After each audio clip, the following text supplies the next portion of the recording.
Struggling with Odoo in a language you don't understand? Change it to your preferred language in under a minute with these exact click steps. We'll walk through the 8 simple clicks from your homepage to the language switcher, saving you from hunting through menus. Start at the Odoo homepage, where all the main modules are waiting. Then go ahead and click your profile at the top right corner to open your account options. Click on your profile at the top right corner. Once that's open, choose My Preferences to reach your personal settings. Now look for the language section on this page and click the small globe icon there. Click on the small globe icon. Type the language you want to add, then hit Add to save it.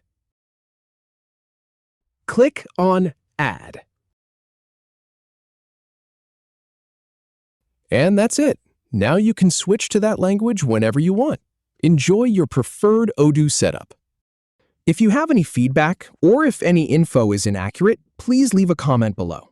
We'll do our best to answer or redo the video if needed. Thanks for watching.